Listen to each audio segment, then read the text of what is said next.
In this video, Michael Novogratz, CEO of Galaxy, discusses the pivotal role of the Bitcoin community in its evolution into a $2 trillion asset, now regarded as digital gold, for a new generation of investors. He acknowledges Bitcoin's transformation from a payment method to a significant store of value, while also addressing skepticism about its use as a currency due to market volatility and leverage.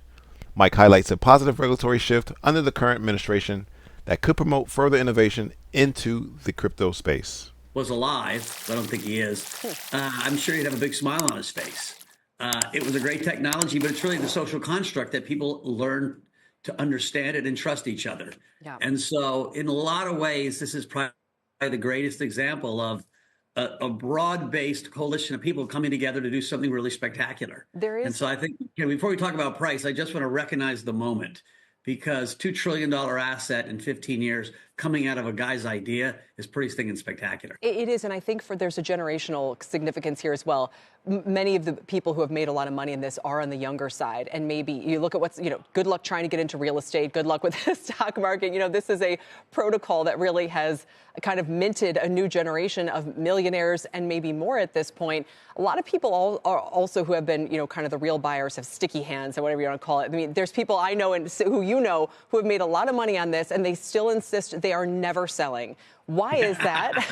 Why is that? The Do you think diamond hand people. Yes. Do you think that's still true? This is a belief system for people, right? It's a belief system more so even than a financial asset for a lot of people. That said, I was on the phone with one of the great macro investors in the world, and we were discussing, we might have just seen in the last 3 months the single greatest wealth gain for 25 to 45-year-olds in history, right? Because they have a lot of their money in crypto. You've had crypto broadly double or more, depending on which collection of coins you own, and what impact that'll have on the economy, right? In general, 23% of wealth shocks get spent in consumption.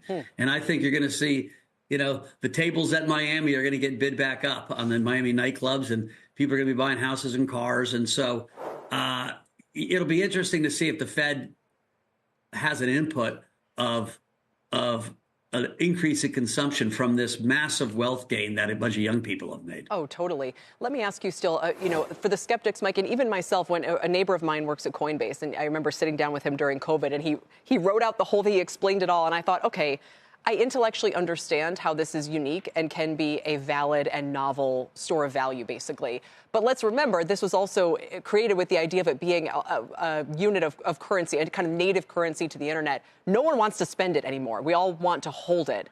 Listen, early on, it morphed itself from a payments idea to a store of value, to digital gold.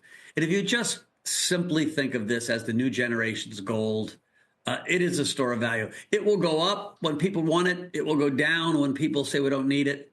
Right now there's a frenzy around buying Bitcoin all around the world. It's one of the first global assets, but there is so much leverage in the system, right? The basis, what it costs to fund long positions, is as wide as I've ever seen it.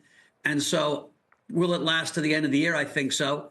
Could it last to the inauguration? I think so. But I can guarantee all your listeners, there will be at least one, if not two, vicious retracements, which will test your soul, right? When there's that much leverage in a system, it washes it out. The bigger question is, why did I call this a paradigm shift? The reason I called it a paradigm shift is we have 4 years of horrible regulation and an administration that really didn't want to promote digital assets, Bitcoin, or any cryptocurrency in America.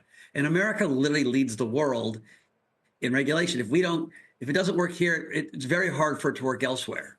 And we have a president now, like him or not, he is great for the crypto industry.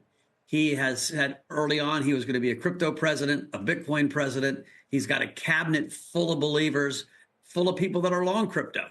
And so I think you can see with the choice of the SEC chair, we are going to have a much different regulatory environment. And that's going to allow innovation. It's going to allow TradeFi, the Citibanks of the world and everyone else to participate. in this new asset class. And it's tough because you can see on one hand, man, it feels very frothy and leveraged. A lot of the stocks feel expensive. On the other hand, it feels like the rest of the world is just going to get it. The traditional world is just going to get a chance to play. Exactly.